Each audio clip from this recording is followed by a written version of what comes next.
مقتدر ارباب منبر و محراب سامعین سامعات السلام علیکم ورحمۃ اللہ وبرکاتہ.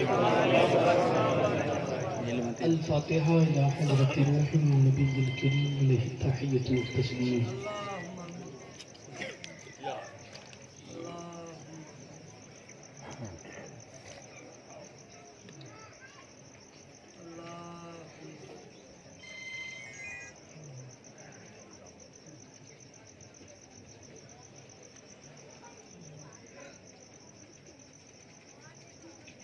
وصلی اللہ تعالی علی خیر خلقہ ونور عرشہ وزینۃ فرشہ سیدنا محمد وعلی آلہ واصحابہ اجمعین برحمتک یا ارحم الراحمین بحق لا الہ الا اللہ محمد رسول اللہ صلی اللہ علیہ وسلم.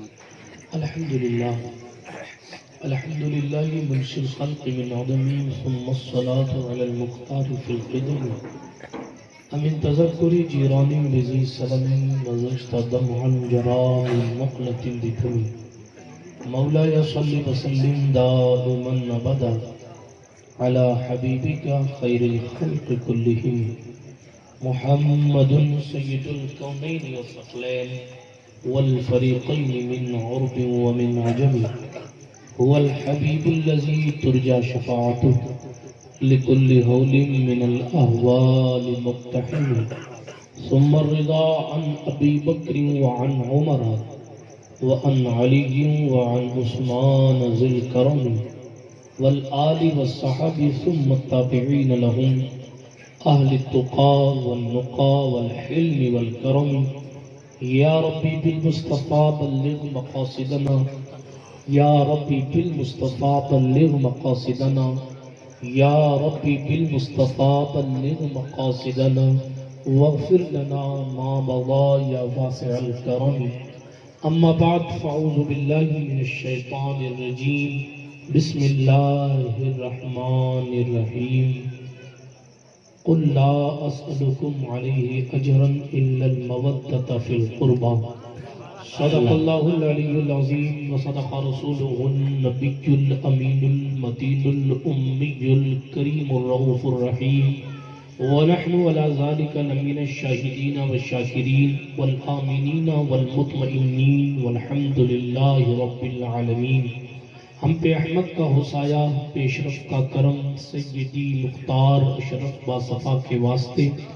اے اشرف زمانہ زمانہ مدنما ترہائے بسترہ ذکلید کرم کشا سرورہ شاہا کریمہ دستگیرہ اشرفہ حرمت روح پیمبر یک نظر کن سوئے ماں معین الدین حسن عالم پناہ بسوئے ماں غریباں یک نگاہ پیر پیراں میرے میراں شاہ جیلاں غوث پاک ایک نظرداری برحال ماں پریشاں ہو صفات. لی خمسۃ اطفی بہا حر الوباء الحاطمہ المصطفیٰ والمرتضی وابنہما والفاطمہ. بکاری خیش حیرانم مغثنی یا رسول اللہ پریشانم مغثنی یا رسول اللہ. ندانم جست مل جائے ندارم جست ماوائے توئی خود ساز و سامانم مغثنی یا رسول اللہ. شاہا بیکس نوازی کن طبیبہ چارہ سازی کن مریض درد عصیانم مغثنی یا رسول اللہ. رضا یک سائل بے پر توئی سلطان لا تنہر شاہا پہر عظیم خانم اغثنی یا رسول اللہ صلی اللہ تعالی علیہ وسلم. الہی خیر گردانی بحق مصطفیٰ و مرتضی و شاہ جیلانی و شاہ سمنانی. آئیے گفت و شنید سے قبل اپنے اسلاف کے طریقے کے مطابق اپنی سستی کو بھگانے کے لیے اپنی بیداری کو دکھانے کے لیے اپنے عشق رسالت کو بڑھانے کے لیے بارگاہ رسالت میں حاضری لگانے کے لیے اس یقین کے ساتھ کہ فریاد امتی جو کرے حال زار میں ممکن نہیں کہ خیر بشر کو خبر نہ ہو. اس یقین کے ساتھ واللہ وہ سن لیں گے فریاد کو پہنچیں گے. اتنا بھی تو ہو کوئی جو آہ کرے دل سے، اس یقین کے ساتھ کہ دور و نزدیک کے سننے والے وہ کانے لالے کرامت پہ لاکھوں سلام۔ مارواڑ میں بیٹھ کر ہم پڑھتے ہیں، مصطفیٰ طیبہ سے خود سنتے ہیں، اس یقین کے ساتھ درود پاک پیش فرمائیں۔ پڑھیں اللہم صلی اللہ وعلى آل سيدنا ومولانا محمد صلاة تنجينا بها من جميع الأهوال والآفات وتغفر لنا بها جميع الحاجات وتطهرنا بها من جميع السيئات وترفعنا بها عندك على الدرجات وتبلغنا بها أقصى الغايات من جميع الخيرات في الحياة وبعد الممات إنك قريب مجيب الدعوات وأنت على كل شيء قدير۔ کیا بات رضا اس چمنستان کرم کی، زہرا ہے کلی جس میں حسین و حسن پھول، تیری نسل پاک میں ہے بچہ بچہ نور کا، تو ہے عین نور تیرا سب گھرانہ نور کا، عین نور تیرا سب گھرانہ نور کا۔ اور اللہ جل مجدہ الکریم کا یہ احسان ہے کہ اللہ سبحانہ و تعالیٰ نے ہمیں اور آپ کو اس جماعت میں پیدا فرمایا ہے جس جماعت کا ایمان، جس جماعت کی محبت اور جس جماعت کا اعتقاد اولاد رسول کی محبت پر مبنی ہے۔ امام شافعی کہتے ہیں لو کان رفضا حب آل محمدی بل یشہد الثقلان انی رافضی۔ ترجمہ یعنی اگر آل رسول کی محبت شیعت ہے تو شافعی کو دونوں جہاں میں انسان و جنات سب شیعہ کہتے رہے، مگر شافعی اولاد ختم الرسل کی محبت کو چھوڑ نہیں سکتا ہے۔ مصطفیٰ پاک علیہ الصلوۃ والتسلیم کے خانوادے کو اللہ سبحانہ و تعالیٰ نے بہت بہت مقام علیٰ عطا فرمائے ہیں۔ کبھی کسی شاعر نے کہا تھا نا، سفر طویل ہے راہ نجات چھوٹی ہے، سفر طویل ہے راہ نجات چھوٹی ہے، علی کا ذکر بہت ہے حیات چھوٹی ہے، اور علی کو کیسے میں مولائے کائنات کہوں، بڑا ہے نام علی کائنات چھوٹی ہے۔ علی یا رسول اللہ، یا رسول اللہ،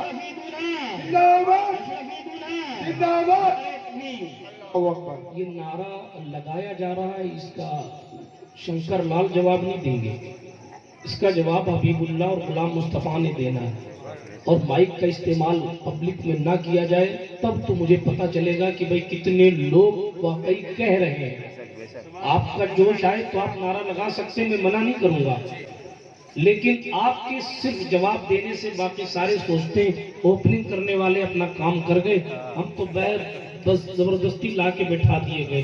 دیکھیں میں نعرے کو پسند کرنے والا ویسے بھی مقرر نہیں، اول بات تو میں مقرر ہی نہیں، اس لیے میں جو گفتگو کرتا ہوں بڑی تیزی سے کرتا ہوں تاکہ ہم جس مقصد کے لیے جمع ہوئے ہیں وہ مقصد پورا ہو جائے۔ عزیزان ملت اسلامیہ شعر سنیے، میں بولنا تو کچھ اور چاہتا تھا اور بولوں گا بھی وہ انشاءاللہ جو میں چاہتا تھا، مگر جو بھی مجھے حکم ہوا ہے پہلے میں اس موضوعات کو سمیٹتے ہوئے اپنے موضوع کی طرف آؤں گا۔ اللہ رب العزت جل مجدہ الکریم کا جتنا شکر ادا کیا جائے کم ہے کہ اس نے ہمیں اور آپ کو اس مبارک محفل میں بیٹھنے کی سعادت میسر فرمائی ہے۔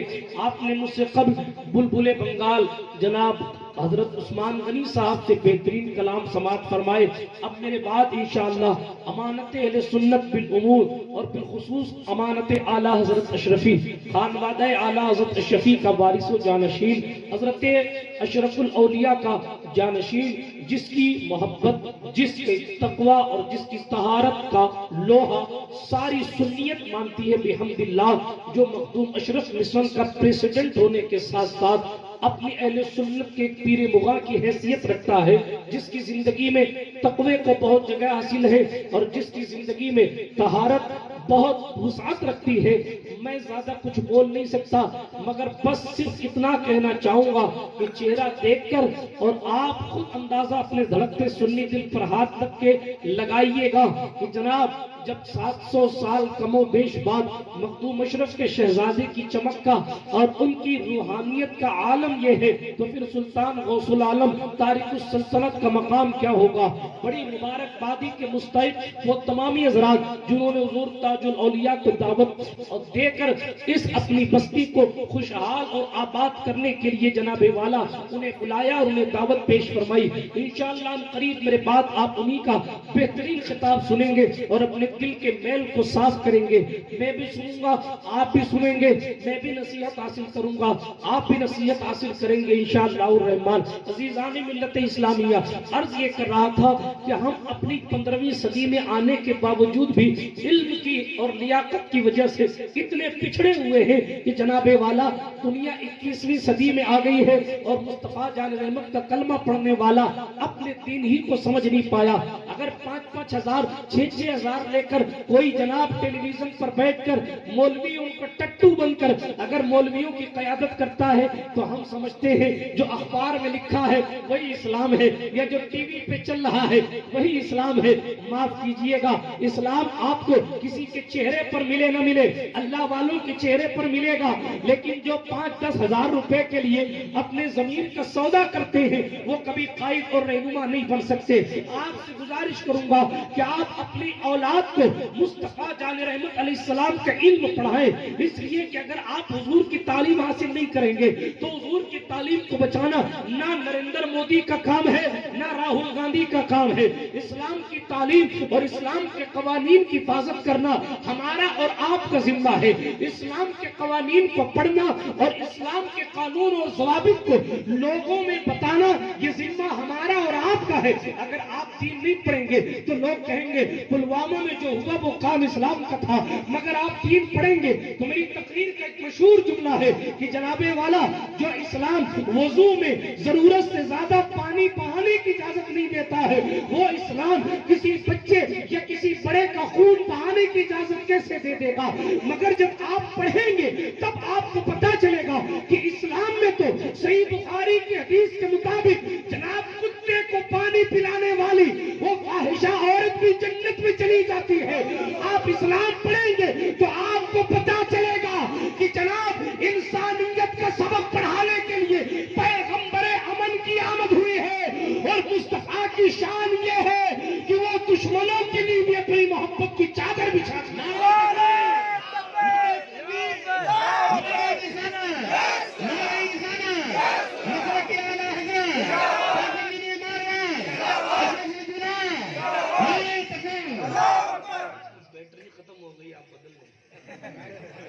درود پاک پڑھیں اللہم صلی اللہ سیدنا مولانا محمد وعلا آل سیدنا مولانا محمد کما تحب و ترضى بأن تصلی علیہ صلاة و سلاما علیک یا رسول اللہ صلی اللہ تعالی علیہ وسلم. یہ برادران ملت اسلامیہ میں عرض یہی کر رہا تھا, اصل مسئلہ ہے نہ پڑھنے کا اور علم حاصل نہ کرنے کا.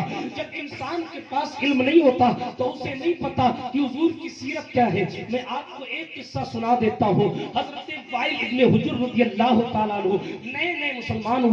جناب یہ بہت بڑے شہزادے تھے اور جب تشریف آور ہوئے تو مصطفیٰ پاک علیہ الصلوۃ والتسلیم نے ان کے لیے بہت ہی محبت کے ساتھ انتظام فرمایا. اس مائک کو کیوں چینج کیا؟ درود پاک پڑھے اللہم صلی اللہ سیدنا مولانا محمد وعلا آل سیدنا مولانا محمد.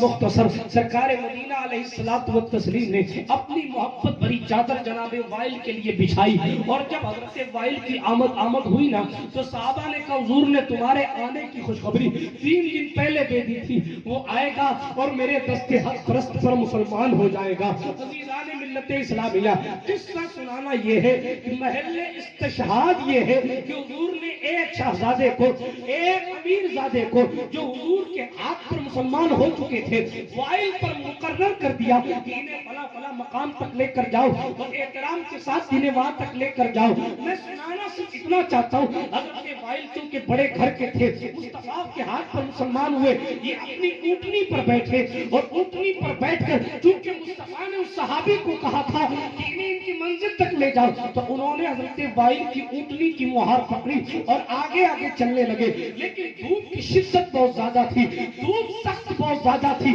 اس لیے جناب والا چلتے چلتے پیر میں چھالے پڑنے لگے. مگر مصطفیٰ کا حکم تھا, جب دل بھر آیا اور دھوپ کی تمازت نے اس شہزادے کے دل کو تکلیف پہنچائی, تو انہوں نے اونٹ کے اوپر بیٹھے ہوئے حضرت وائل سے کہا, اگر ہو سکے تو مجھے اپنی اونٹنی کے پیچھے سوار کر لو تاکہ میں دھوپ کی گرمی سے بچ جاؤں. ذرا تصور کیجئے گا, اگر ہم ہوتے نا, تو اگر ہمیں پیر صاحب یہ کہتے کہ میں کار سے جا رہا ہوں, تم موٹر سائیکل سے چلے آنا, معاف کیجئے گا جناب, جو عاشق ہے اس کی بات نہیں کرتا, اچھے خاصے لوگ بھی بھر جائیں گے. یار پیر صاحب میں اخلاق نہیں ہے, کیوں؟ اس لیے کہ مجھے خود تو کار سے ایک اے سی میں چلے گئے, مجھے موٹر سائیکل سے بھیج دیا. مگر جناب عشق تو یہ تھا کہ زمانہ کچھ بھی کہے, دیوانے جان دے دیں گے مگر دامن نہ چھوڑیں گے تمہارا. یار نعرہ تکبیر, نعرہ تکبیر, نعرہ رسالت, مسلک اعلیٰ حضرت ملت اسلامیہ. سنیے, حضرت وائل کی اونٹنی کی مہار پکڑ کر وہ چلنے لگے صحابی رسول. جب پیر چلنے لگا نا, بڑے پریشان ہوئے. پریشان ہونے کے بعد کہنے لگے اونٹنی کے پیچھے بٹھا لیتے, اللہ بھلا کرتا. مگر چونکہ ان میں ابھی تعلیمات اسلام پوری طرح نہیں آئی تھی اور نئے نئے مسلمان ہوئے تھے, حضرت وائل نے کہا نہیں, چلتے رہو, تمہارا کام ہم بادشاہوں کے پیٹھ کے پیچھے بیٹھنا نہیں ہے. پھر انہوں نے کہا جب پیٹھ پہ نہیں بٹھاتے اونٹنی کے تو اپنے پاؤں کے جوتے ہی دے دو, کم سے کم پہن کے چلوں تو پیر میں چھالے نہیں پڑے. عرب کی ریگستان کی گرمی اور اس کی سخت دھوپ اور سخت دھوپ کے ساتھ وہ تپتی ہوئی ریت, پیروں میں چھالے ڈالنے والی ریت. حضرت وائل نے پھر کہا نہیں, بادشاہوں کی چیز استعمال کرنے کے لائق تو تم نہیں نا. حالانکہ وہ خود بھی بڑے گھر سے تعلق رکھتے تھے, مگر چونکہ حضور کا حکم تھا اس لیے ایک خادم کی حیثیت سے میزبانی کر رہے تھے. اللہ اکبر کبیرہ. ذرا تصور فرماؤ یار, سرکار مدینہ علیہ السلام کی تربیت کتنی پیاری. اچھا وہ چلتے رہے, منزل مقصود تک پہنچا دیا, وقت گزرتا رہا. غالباً اس روایت کو امام طبرانی نے لکھا ہے. حضور مفتی اعظم راجستھان کا علمی فیضان, میں ہوا میں باتیں نہیں کیا کرتا الحمدللہ. المعجم الکبیر یا المعجم الاوسط کی روایت ہے, سنیے میں حوالہ دے دوں گا, قیام گاہ پہ آ جائیے گا. عرض یہ کر رہا تھا, القصہ مختصر, جب ماجرا یہ ہوا کہ جب انہیں منزل مقصود تک پہنچا دیا گیا تو منزل پر پہنچانے کے بعد معلوم کیا ہوا, وقت گزرتا رہا. ایک دن ایسا بھی آیا کہ وہی جوان جو اونٹنی کی مہار پکڑ کے چل رہا تھا نا, اسے ملک شام کا گورنر بنا دیا. شام کا گورنر بنا دیا. نے کہا تھا ہر کی خدمت کنت مخدوم شبد, جو خدمت کرتا ہے وہ مخدوم ہوتا ہے. آج لوگ سمجھتے ہیں ہم پیدا ہوتے ہی مخدوم ہو جائیں, اعوذ باللہ. نا نا نا نا, بلکہ سچائی تو یہ ہے ہزاروں سال نرگس اپنی بے نوری پہ روتی ہے, بڑی مشکل سے ہوتا ہے چمن میں دیدور پیدا. ہاں ہاں, منزل عشق میں تسلیم و رضا مشکل ہے, جن کے رتبے ہے سوا ان کو سوا مشکل ہے. برادران ملت اسلامیہ, اب وہ ملک شام کا گورنر ہوا. حضرت وائل کو کوئی کام پیش آیا, جو وہاں جا کے دیکھا نا تو وہی گورنر ہے جسے کل اونٹنی پہ نہیں بٹھایا. ہم ہوتے نا جلاٹ. مگر حضور کی تربیت اور اسلام کیا ہے. حضرت وائل ابن حجر کو اپنے سامنے دیکھ کر وہ جوان اپنے تخت سے کھڑا ہو گیا اور اپنے تختے پہ بٹھایا. جلال نہیں, غصہ نہیں دکھایا, اپنے تخت پہ بٹھایا. مگر یاد دلانے کے لیے اتنا ضرور فرمایا, وائل تیری اونٹ کی کوہان اچھی تھی یا میرا بادشاہی کا تخت اچھا تھا؟ تیری اونٹ کی کوہان زیادہ تھی یا میری بادشاہی کا تخت؟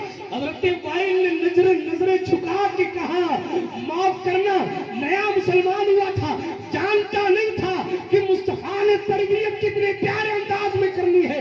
میں نے پرسوں ہنومان گڑھ میں یہ عرض کیا تھا کہ جناب یہ حضور کی تعلیم تھی کہ حضرت طلحہ نے رات کی تاریکی میں عمر کو ایک گھر سے نکلتے دیکھا تھا.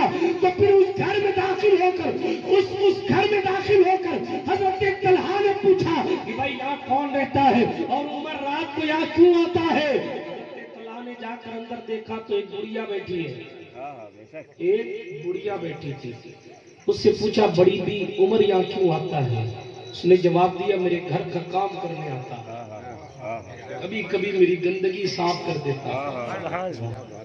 جس کی جنتی ہونے میں کوئی شک نہیں ہے وہ ایک امتی کی گندگی صاف کرنے کی باتیں کرتا ہے، باتیں نہیں کرتا بلکہ پریکٹیکلی کر کے دکھاتا ہے. عزیزان ملت اسلامیہ ہم کہاں جائیں گے؟ عمر تو وہ ہے، حضور نے فرمایا چاند ستاروں سے زیادہ نیکیاں عمر ابن خطاب. پھر بھی وہ عمر اپنے پیر پہ کوڑا مار کے کہتے تھے اے عمر لوگ تجھے امیر المومنین کہتے ہیں اور اس کے باوجود تو اچھے عمل نہیں کرتا. عزیزان ملت اسلامیہ بات چلی تھی نا علم سے، ہم نے یہ روایات پڑھی ہوتی تو پھر ہم برجستہ جواب دے سکتے تھے کہ نہیں صاحب یہ تو اسلام نہیں ہے کہ کسی کے مال کو چرایا جائے. ہمارا اسلام تو جناب، ہمارا اسلام تو غصب کی ہوئی زمین پر نماز پڑھنے سے منع کرتا ہے. ہمارا اسلام تو اگر پھل کچا ہو اس کو توڑنے سے کوئی فائدہ نہ ہو تو شریعت کا قانون ہے کہ اس کچے پھل کو نہ توڑا جائے. اسلام تو یہ ہے، مگر اب پڑھا نہیں لکھا نہیں، نتیجہ یہ ہے پتہ ہی نہیں کہ عالم کسے کہتے ہیں، پتہ نہیں کہ قاری کسے کہتے ہیں. ہمارے خطے میں تو حال یہ نا اور قاری صاحب مفتی صاحب کو پیچھے بٹھا دیا، قاری صاحب آگے بیٹھے. یہ حالات میں دیکھے ہوئے حالات، حافظ کو کچھ نہیں سمجھتے. یہ ہمارے راجستھان کے حالات، حافظ کو کچھ نہیں سمجھتے اور قاری صاحب ہے. ارے بابا قاری پہلی منزل ہے، بغیر قاری بنے کوئی حافظ نہیں بنتا. سمجھ رہے ہیں آپ؟ بغیر قاری بنے کوئی حافظ نہیں بنتا. تو قاری تو پہلی سیڑھی ہے، مگر آپ نے اس کو وقت کا علامت الدہر بنا دیا. اور مفتی صاحب آئے تو کہ مفتی کیا ہوتا؟ ہم نے آپ کو سمجھا نہیں وقت کیا ہوتا. معاف کیجیے گا نا، ہنسنے کی بات نہیں، افسوس کا مقام، افسوس کا مقام. سرکار مدینہ علیہ الصلوۃ والتسلیم کی تعلیم آپ اور ہم نہیں پڑھیں گے تو کون پڑھے گا؟ مگر ہماری قوم کو تین پتی کھیلنا آتا ہے. لوڈو ہنسی ہے مت، میں یوگی جی کی مخالفت نہیں کر رہا جو آپ کو خوشی ہو رہی ہے. میں آپ کا آئینہ آپ کو دکھا رہا ہوں. جس قوم میں میرا سید علی داتار پیدا ہو کر ہندوستان کے مکمل انسانوں کی حفاظت کرنے کا ذمہ اپنے سر لیتے. ابھی میں سناؤں گا آپ کو میرا داتار کی تاریخ. مسلمان کے لیے نہیں بلکہ انسانیت کی حفاظت کے لیے شہید ہو گئے. سید سالار مسعود غازی جس قوم کا امیر کارواں ہو، 17 سال کی عمر میں جو جناب اللہ کے نام پر شہید ہو جائے، اس قوم کے ماننے جاننے اچھے خاصے عمر کے لوگ موبائلوں پر جوا کھیلتے اور بس پیسے آنے چاہیے. آپ نے پتا نہیں 1 روپیہ حرام کا کھانا اپنی ماں سے 36 بار منہ کالا کرنے کے برابر ہے. ہم اتنے بے ضمیر ہو رہے ہیں، ہم اتنے بے غیرت ہو رہے ہیں. آپ کو ماشاءاللہ اچھی خاصی بھیڑ نظر آتی ہے. امام صاحب سے پوچھو میں فجر میں کیا حال ہوتا ہے. صرف زیارت آل رسول تو کام نہیں آئے گی نا جب تک سنت رسول اور شریعت رسول پر پابندی نہ ہو. ہمیں پتہ ہی نہیں کہ سیدزادہ کیا ہوتا ہے، ہمیں پتہ ہی نہیں کہ دین و مذہب کے تقاضے کیا ہیں. بس ہاں یہ ہے ہمارا مت. ارے مؤذن صاحب مٹکے نہیں بھرے تم نے کہ مؤذن صاحب سے تو ناراض مت ہونا. یہ گھر گھر کی کہانی مسجد کا حال ہے. استنجا خانہ صاف نہیں کیا آپ نے، ہمارے والد صاحب کا نوکر ہے. کس کی نوکری کرنے آیا ہے؟ اگر کسی کی نوکری کرنے آئے چاہے وہ صدر صاحب ہو یا سیکریٹری صاحب، وہ اپنے گھر رکھے نا. اور سن لے اللہ کے گھر کا کوئی صدر نہیں ہوتا، اللہ کے گھر کا کوئی سیکریٹری نہیں ہوتا. آپ اللہ رب العزت کے گھر کی خدمت کرنے والی کمیٹی کے صدر ہو سکتے ہیں، ورنہ اللہ کے گھر کا بھی کوئی صدر ہوگا؟ اللہ کے گھر کے سب خادم ہوتے، چاہے وہ نماز پڑھانے والا ہو وہ بھی خادم ہے، نماز پڑھنے والا ہو وہ بھی خادم ہے. اس لیے کہ بندے سب اللہ کے ہیں اور جواب سب کو اللہ رب العزت ہی کو دینا. اس اصلیت کو سمجھیے. اس سچائی کو سمجھیے، اس حقیقت سے آشنا ہو کر اپنے مولا کو راضی کرنے کے لیے محنت کیجیے۔ مگر آج ہمارا حال یہ ہے کہ جناب والا چیمی گوئیاں کرنا بڑا آسان۔ جمعے میں کتنے پیسے آئے؟ کتنے نہیں ہے؟ آپ نے کتنے دیے؟ کبھی 500 روپیہ نکال کے دیا، کبھی رمضان میں بھی نہیں دیا۔ رمضان تو کئی چلے گئے، زندگی گزر گئی، کوئی 500 روپیہ نکال کے نہیں دیا۔ اور جناب والا اگر عید کے دن بیٹے کو عیدی نہ دی جائے تو وہ سارا گھر پہاڑ کی طرح سر کو اٹھا لیتا ہے۔ اپنے دل پہ ہاتھ رکھ کے بتاؤ، تمہارے نزدیک تم نے اپنے اللہ کو زیادہ ضروری کیا یا اپنی اولاد کو؟ کسی طرح رب کعبہ کے سامنے منہ دکھاؤ گے؟ ہر کسی کے انتقال کے وقت ہم پڑھتے ہیں انا للہ و انا الیہ راجعون، مانا ہم اللہ کے لیے ہیں اور اسی کی طرف لوٹ کر جانا ہے۔ منہ تو اس کو ہی دکھانا ہے نا۔ کیا منہ دکھائیں گے؟ یہی کہ اپنی پیشانیوں کو سجدوں سے خالی کر کے لائیں گے؟ کیا منہ دکھائیں گے؟ یہ ان کا دل دکھایا ہے۔ امام صاحب آپ 4 منٹ لیٹ کیوں آئے؟ اب تو وہ والی گھڑیاں آ گئی نا، ریڈیم والی، اب تو سیکنڈ بھی گنتے ہیں لوگ۔ ایک صاحب میرے پاس آئے، کیونکہ ہم بھی کبھی کبھی امامت کرتے ہیں نا، ہمیں پتہ ہے۔ ایک صاحب ایک بار آئے تراویح میں رمضان شریف میں، حضور آج آپ نے جو ہے نا وہ پہلی 4 رکعت 1.5 منٹ زیادہ لے لی۔ میں نے کہا تجھے 26واں پارہ یاد ہے؟ بولا نہیں۔ میں نے کہا تجھے کیا پتا کون سی آیت لمبی ہے کون سی چھوٹی ہے؟ جہاں نہیں ضرورت ہے پنچایتی کرنے کی وہاں بھی کرتے۔ خطبہ مجھے نہیں معلوم آپ کے یہاں کیا مرض ہے، میری عادت نیچرل اور نارمل گفتگو کرنے کی ہے اور وہ میں کرتا ہوں۔ اور یہ بھی سن لیجئے، میں کسی کے والد صاحب کا نوکر نہیں، مصطفیٰ کا نوکر ہوں۔ میں کسی کی چاپلوسی اور تملق یا کسی کو راضی کرنے کے لیے نہیں کرتا۔ میں نہیں جانتا مارواڑ دوبارہ آؤں گا کہ نہیں آؤں گا، بلاؤ چاہے نہ بلاؤ، مگر بات وہی کہتا ہوں، سمجھتا ہوں جسے حق نہ اولائے مسجد ہوں نہ تہذیب کا فرزند، اپنے بھی خطا مجھ سے ہے، بیگانے بھی ہے نہ خوش، میں زہر حلاہل کو کبھی کہہ نہ سکا کل۔ سچائی یہی ہے کہ امام صاحب خطبہ 5 منٹ لمبا کیوں ہو گیا؟ تیری اولاد آدھی رات تک باہر مٹر کشتی کرتی ہے، تو اس کو نہیں پوچھتا۔ مولوی 5 منٹ تقریر لمبی کرتے ہیں تو فتوے لگتے ہیں۔ بے شک حق بات ہے۔ کون سے دین کو فالو کر رہے ہو؟ آج تو جناب امام گھڑی کے ساتھ پابندی کے ساتھ نماز پڑھاتا ہے۔ حضور کے صحابہ کا عالم تو یہ تھا، علماء سے پوچھے، کوئی گھڑی کا دور نہیں تھا، بس مؤذن کھڑا ہو کے کہہ دیتا الصلاۃ جامعۃ، نماز جمع ہونے والی ہے، پروانے شمع رسالت کے دوڑتے ہوئے مسجد کی طرف آ جایا کرے۔ مگر آج حال کیا ہے؟ اللہ اکبر کبیرہ، کوئی ادھر کبھی ادھر کی بات کبھی ادھر کی بات، کوئی مولانا صاحب ایسا نہیں ہوتا ویسے، کوئی کہتا مائک پہ نماز نہیں ہوتی، کوئی کیسا نہیں ہوتا۔ ارے معاف کرو یار، آپ پہلے یہ تو بتاؤ نماز کے فرائض کیا مائک پہ ہوتی ہے کہ نہیں ہوتی؟ عجیب غریب جھگڑے میں پڑ گئے میرے خوف، مائک پہ ہوتی ہے کہ نہیں ہوتی ہے؟ مائک کہتے کسی کو ڈیفینیشن کا پتہ نہیں، مائکروفون کسے کہتے؟ مفتی اعظم ہند کے دور میں ٹائی والا تھا کہ نہیں تھا؟ یہ ثابت کرو۔ دیکھیں ان مسائل میں مفتیوں کا کام ہے الجھنا یار۔ اگر آپ یہ چلتے پھرتے کہیں نہیں ہوتی، اجمیر میں جتنے پڑھتے ہیں ان سب سے جا کے دیکھیں نا کہ دوہراؤ۔ بے شک نماز نہیں ہونے کا مطلب کیا؟ مذاق سمجھ رکھا ہے آپ نے؟ نماز نہیں ہوتی، آپ نے کہہ دیا جتنے کعبے میں پڑھتے کسی کی نہیں ہوتی، جتنے اجمیر شریف میں پڑھتے ہیں ان سب کو فتویٰ لگائیے جا کے صاحب واپس پڑھائیے ساری نماز۔ اور جو 25 سال سے نماز پڑھ رہا مائک میں، اس کی 25 سال میں یہ ہوئی اللہ خیر فرمائے۔ پھر وہ اب جس کی ہوئی نہیں وہ تو جہنم میں جائے گا۔ نہیں ہونے کا مطلب کیا جناب؟ ہر چیز کی کوئی سیما، کوئی شروط، کوئی حدود ہوتی ہے۔ ضرورت نہ ہو ہرگز نہ لگائیے، اور ضرورت ہو تو پھر جناب لوگوں کو، ایک تو ویسے ہی آپ کی قوم کو اتنا نہیں پتا ہے کہ اگر امام سمیع اللہ لمن حمیدہ کہہ دے تو ہمیں کرنا کیا ہے،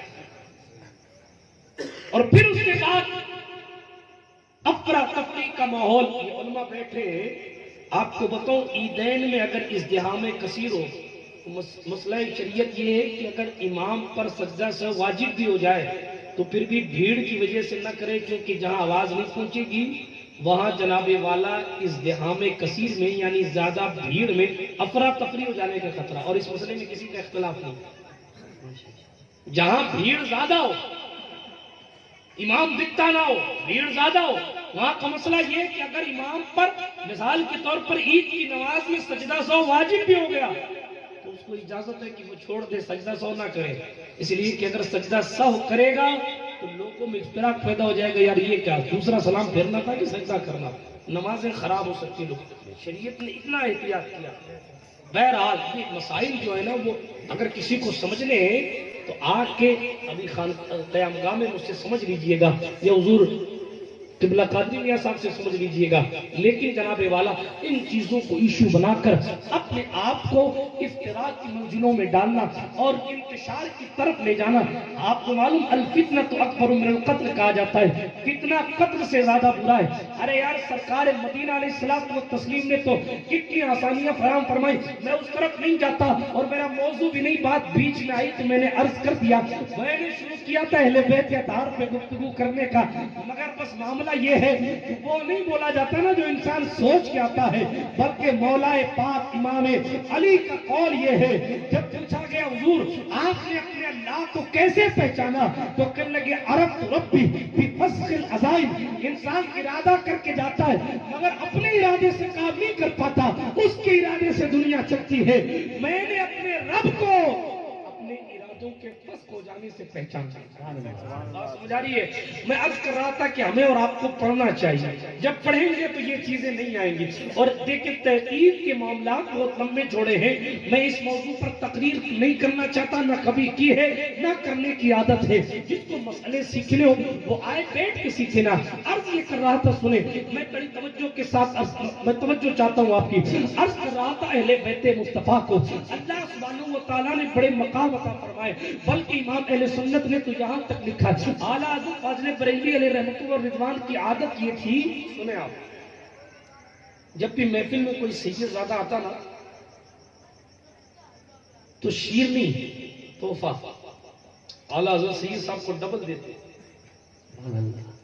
ہر عام آدمی کو سنگل دیا جاتا ہے، ہر سید زادے کو ڈبل دیا جاتا ہے۔ تو نے پوچھا حضور ماجرا کیا ہے؟ ماجرا کیا؟ کہنے لگی اب فاطمۃ الزہرا کی اولاد ہے اس لیے احترام میں دو دیا جائے، اور میری فکر یہ کہتی ہے کہ یہ اعلیٰ حضرت نے سرکار عمر ابن خطاب سے سیکھا تھا۔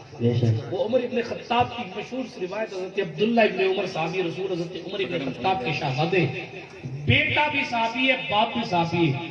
حضرت عمر کے بیٹے نے حضرت عمر سے عرض کیا امیر المومنین آپ نے حسنین کو ڈبل دیا ہے مجھے سنگل دیا، حالانکہ میں زیادہ حقدار تھا۔ دیکھیں آپ سوال کرنے والا صحابی کوئی وہابی نہیں ہے، صحابی ہے، عقیدہ صحابی کا کیا ہے؟ حضرت عمر ابن خطاب کے بیٹے نے عمر ابن خطاب سے سوال کیا، کہنے لگے حضور آپ نے حسنین کریمین کو ڈبل دیا مجھے سنگل دیا، حالانکہ میں زیادہ پرانا اور زیادہ اس لائق ہوں کہ مجھے ڈبل دیا جائے، آپ نے انہیں ڈبل دیا مجھے سنگل کیوں دیا؟ روایات گواہ ہے حضرت عمر ابن خطاب نے کہا تھا سنو سنو اے عبداللہ میرے بیٹے، بات یہ ہے کہ جب تیرا باپ حسن کے باپ کی طرح نہیں، تیری ماں حسن کی ماں کی طرح نہیں، تیرا نانا حسن حسین کے نانا کی طرح نہیں ہے تو پھر تیرا حصہ حسن حسین کے حصے کی طرح۔ نعرہ تکبیر، نعرہ تکبیر، نعرہ رسالت، نعرہ رسالت۔ آپ نے جواب دینا نہیں آتا نعرے کا؟ تمہیں جواب کیوں نہیں دیتے بھائی؟ نعرہ تکبیر کا جواب کیا ہوتا ہے؟ شک میں لوگ امام صاحب آپ نے کیا سکھایا اپنی قوم کو؟ دل کے پھپولے جل اٹھے سینے کے داغ سے، اس گھر کو آگ لگ گئی گھر کے چراغ۔ نعرہ تکبیر کا جواب کیا ہوتا ہے؟ پیچھے والے بولے نا یہ کس کی تعریف ہے؟ میرے باپ کی ہے یا کسی اور کے پاپ کی ہے؟ جلدی جلدی بولیں۔ اللہ رب العزت کی تکبیر بیان کرنے میں بھی شرم آتی ہے۔ ابھی جھگڑا ہو جائے تو جناب والا گالیاں دے رہے ہو، مسلمان صف اول کھلاڑی نظر آئے، ہنسنے کی بات نہیں نا۔ جو مسلمان دعا دینے کے لیے مشہور تھا، رہ کے پاکوں میں غریبوں کو کھلانے والے ایسے ہوتے ہیں محمد کے گھرانے والے۔ جناب جس مسلمان آسمان کا عالم تو یہ تھا کہ وہ خود گالیاں کھا لیتے تھے مگر پلٹ کے دعا دے دیا کرتے تھے. سینکڑوں قصے سلطان غریب نواز کی مشہور ہے، جس نے غریب نواز انشاءاللہ میں اس طرف آؤں گا. عرض کر رہا تھا برادران ملت اسلامیہ کہ سرکار مدینہ صلی اللہ تبارک و تعالی علیہ وآلہ وسلم کے صدقے و توفیق حضور علیہ الصلوۃ والتسلیم کی آل مبارک کو اللہ سبحانہ و تعالی نے بڑے مرتبے عطا فرمائے. جمہور مفسرین کا کہنا یہ ہے، آیت میں نے پڑھی ہے، اے نبی آپ فرما دو لا اسألکم علیہ اجرا، میں تبلیغ رسالت پر کسی اجر و بدلے کو طلب نہیں کرتا مگر اتنا کہ میرے خاندان والوں سے محبت رکھنا. سبحان اللہ، میرے رشتہ داروں سے محبت رکھنا. آپ کو معلوم ہے حضرت عمر ابن خطاب نے حضرت علی سے کہا تھا علی اپنی ایک بیٹی کی شادی مجھ عمر سے کرا دو. عمر بڑھاپے کی طرف، حضرت علی کی شہزادی جوانی میں، مگر عمر ابن خطاب کہتے علی اپنی ایک بیٹی کی شادی مجھ سے کرا دو. عمر ابن خطاب نے کیوں کا معلوم، خود کہا کہ بھائی چائے والے بھائی صاحب وہ رکھ دو آپ اپنا سارا خزانہ، بعد میں آپ یہ ساری چائے پلانا. درود پاک پڑھیں اللہم صلی اللہ علیہ سیدنا مولانا محمد وعلی آل سیدنا مولانا محمد کما تحب وترضى بأن تصلي عليه صلاۃ و سلام علیک یا رسول اللہ صلی اللہ تعالی علیہ وسلم. عرض کر رہا تھا دوستو، سرکار مدینہ صلی اللہ تبارک و تعالی علیہ وآلہ وسلم کے صدقے و توفیل اللہ سبحانہ و تعالی نے بڑا مقام اہل بیت عطا فرمایا. حضرت عمر ابن خطاب رضی اللہ تعالی عنہ نے حضرت علی سے کہا علی مجھے ذرا سا اپنی ایک بیٹی کا رشتہ مجھے دے دو، مجھ سے نکاح کر دو. وجہ کیا ہے؟ امیر المومنین کی حیثیت ہے، مگر اس کے باوجود کہتے ہیں حضور کی حدیث ہے، سن رہے نا حضور کی حدیث ہے کل حسب و سبب ينقطع یوم القیامہ الا سببی و نسبی. ایک روایت میں الا سببی و سحری او کما قال علیہ السلام. حضور فرماتے قیامت کے میدان میں سارے رشتے ٹوٹ جائیں گے. قیامت کے میدان میں حشر کے دن سارے رشتے ٹوٹ جائیں گے، مگر حضور فرماتے ہیں مجھ محمد سے جو رشتے جس کے ہیں وہ سارے رشتے باقی رہے ہیں. فاطمہ کو فاطمہ کیوں کہا جاتا ہے؟ امام حاکم نے اپنے المستدرک میں روایت کیا ہے، حضرت امام حاکم نے لکھا حضور علیہ الصلوۃ والتسلیم نے فرمایا میں نے اپنی بیٹی کا نام فاطمہ رکھا ہے. فاطمہ کا معنی ہوتا ہے چھڑانے والی، تو فاطمہ کا معنی چھڑانے والی. تو سیدہ نے کس کو چھڑایا؟ تو جواب آیا کہ جو فاطمہ سے محبت کرے گا اللہ رب العزت نے فاطمہ سے محبت کرنے والے کو اور فاطمہ کی قیامت تک کی اولاد کو جہنم سے چھٹکارا تھا. سبحان اللہ سبحان اللہ سبحان اللہ سبحان اللہ. یہی وجہ ہے، یہی وجہ ہے کسی نے اعلیٰ حضرت سے استفتاء کیا. سنیے ادے پور کے پاس میواڑ ادے پور، کتاب کا نام احکام السادات، اس میں روایت نقل ہے. آپ کیا استفتاء کیا کہ ایک سید صاحب کو ایک مولانا صاحب پریشان کرتے ہیں، وہ کہتے ہیں آپ ہیں کہاں سے، ذرا سا شجرہ نسب دکھائیں. امام نے معلوم پلٹ کے کیا لکھا، جب اپنے موقف کا اظہار کیا تو کہا ہرگز مولوی صاحب کو اس چیز کی اجازت نہیں کہ اس کا شجرہ نسب تلاش ہو. میرے پاس فتویٰ موجود ہے. کہ حضور آپ کیا کہتے ہیں؟ اللہ اکبر، محبت تو اسے کہتے ہیں نا، عشق تو اسے کہتے ہیں. امام اہل سنت امام احمد رضا خان فاضل بریلوی علیہ الرحمٰن نے کہا الحمدللہ فقیر اہل بیت مصطفیٰ کو ذریعہ شفاعت و نجات جانتا ہے. سبحان اللہ. بے شک تبھی تو اپنے شجرے میں لکھا دو جہاں میں خادم آل رسول اللہ، حضرت آل رسول مقتدیٰ کے واسطے. یہ آپ لوگوں کا مقدر ہے. بات عرض کروں، بات آ گئی اعلیٰ حضرت کی عرض کر دیتا ہوں. آپ لوگوں کو مقدر، اب جو شخصیت انشاءاللہ منبر نور پر جلوہ بار ہونے والی ہے انہی کے اجداد میں ایک نام ہے سلطان الواعظین مولانا سید احمد اشرف، اور ان سے اوپر ایک نام ہے اعلیٰ حضرت مجدد سلسلہ عالیہ اشرفیہ اعلیٰ حضرت ہم شبیہ غوث الثقلین اعلیٰ حضرت علی حسین اشرفی میاں علیہ رحمت و رضوان، جن کا پوتا انشاءاللہ بھی آپ کی نگاہوں کے سامنے جلوہ گر ہوگا. اس اعلیٰ حضرت اشرفی علیہ رحمت و رضوان کا معاملہ کیا ہے اگر میں تفصیل سے سناؤں گا تو سارا وقت اسی میں چلا جائے گا، مگر میں بڑی تیزی سے سنا دیتا ہوں. اجازت ہے آپ کو؟ آپ کیا کہہ رہے ہیں؟ ہاں چلیں، آپ کو پتا تو چلے کتنی قیمتی ذات مارواڑ میں آئی ہے. ان کی سادگی کو دیکھ کر یہ تو نہ سوچیں نا کہ بھائی ان سے زیادہ جو ہے وہ رنگین جبے پہننے والے یہاں آ کے جا چکے. ہاں معاف کیجئے گا, 6 انگوٹھیاں پہننے سے کوئی مقبول بارگاہ خداوندی تھوڑی ہو جاتا حضرت. کسی کا جبہ زیادہ چمک جائے تو وہ مقبول بارگاہ الہی تھوڑی ہوتا ہے. شریعت مطہرہ نے معیار ولایت ان اکرمکم عند اللہ اتقاکم بنایا ہے. جس کا تقوی جتنا زیادہ ہوگا اللہ کی بارگاہ میں وہ اتنا مقبول ہوگا. آج حال یہ ہے کہ لوگ چلم پی کے کہتے ہیں ہمیں قطب ہے صاحب. معاف کرنا یار, دل حالات تو یہ ہے کہ میں دل کے خطرات کو کیا عرض کروں. کوئی ایک ہنگامہ ہو تو اس پہ گفتگو کی جائے.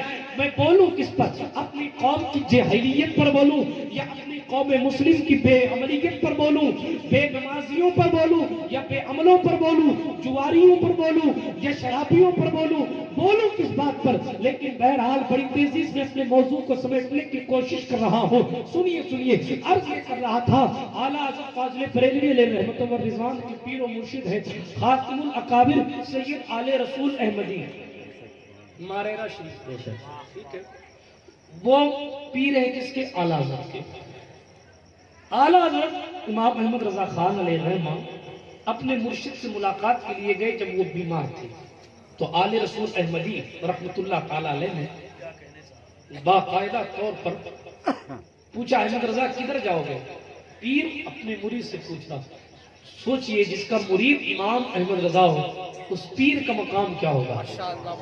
ٹھیک ہے, مگر آپ اپنی قسمت پر رشک کریے گا کہ اللہ رب العزت نے اس اعلیٰ حضرت اشرفی میاں علیہ رحمہ کے فرزند کو آپ کی چوکھٹ پر تشریف آور فرمایا ہے. سنیے گا, حضرت آل رسول احمدی نے اپنے مرید احمد رضا خان فاضل بریلوی سے کہا احمد رضا کہاں جاؤ گے؟ حضور بریلی جاؤں گا. دلی ہو کے جانا ہے. جب دلی میں جاؤ گے اللہ والوں کی شان کیا ہوتی ہے.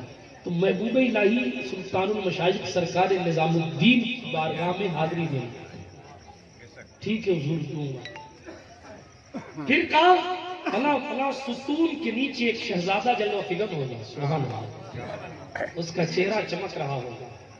تم ان سے جا کر میرا سلام کہنا اور کہنا کہ آپ کی امانت میرے پیر آل رسول احمدی کے پاس رکھی ہوئی ہے, آپ اسے جا کر لے لیجیے. سن رہے آپ؟ وقت کا امام اہل سنت اپنے مرشد کا حکم پا کر سلطان المشائخ نظام الدین محبوب الہی چوکھٹ پر حاضر ہوا. اور کیا سیٹلائٹ تھی صاحب. انہوں نے ماریرہ شریف میں بیٹھ کر فرمایا تھا کہ دلی کی اس مسجد کے فلاں کھمبے کے نیچے وہ بندہ بیٹھا ہوگا. اور جناب واقعی نے اسی مسجد کے اسی کھمبے کے پاس ایک شہزادے کو دیکھا. امام احمد رضا فاضل بریلوی علیہ رحمت و رضوان کی نگاہ جب اس جلوہ جہاں آرا پہ پڑی, جس کو سلام کہنے اور پیام کہنے کے لیے مرشد عالی وقار نے بھیجا تھا, مگر اعلیٰ حضرت اشرفی کا چہرہ اتنا خوبصورت تھا انہیں ہم شفیع غوث اعظم جیلانی کہا جاتا تھا. جیسے ہی وقت کے امام نے ان کا چہرہ دیکھا فل بدی 2 مصرے کہے, اے اشرفی رخت آئینہ حسن خوبہ پروردہ وہ نظر کردہ سے محبوبہ. مطلب اے اعلیٰ حضرت اشرفی آپ کا چہرہ تو خوبصورت لوگوں کے حسن کا آئینہ ہے. آپ ایک محبوب نہیں بلکہ 3 محبوبوں نے آپ کو پال کر جوان. نعرہ تکبیر, نعرہ تکبیر, نعرہ رسالت, نعرہ رسالت, مسلک اعلیٰ حضرت. امام اہل سنت کا شعر ہے, اعلیٰ حضرت کا شعر ہوا میں نہیں ہوتا ہے, وہ کسی نہ کسی روایت سے جا کر جناب والا سم ہو جاتا ہے. 3 محبوبوں نے پال کر بڑا کیا, 3 محبوبوں نے پالا. 3 محبوب کون؟ وہی جو 3 محبوب مشہور ہوئے ہیں. ایک تو محبوب سبحانی, قندیل نورانی, غوث سمدانی, شہباز لامکانی, سیدنا شیخ ابو محمد عبد القادر جیلانی کہا جاتا ہے. دوسرا محبوب الہی جس کی چوکھٹ پر میں کھڑا ہوں اسے نظام الدین کہا جاتا ہے. تیسرا محبوب یزدانی قدوۃ الکبریٰ تارک السلطنت میر کبیر غوث العالم سیدنا شیخ سید اوحد الدین مخدوم اشرف جہانگیر سمنانی کہا جاتا ہے. اے اشرفی میاں آپ مخدوم سمنانی کے بھی پروردہ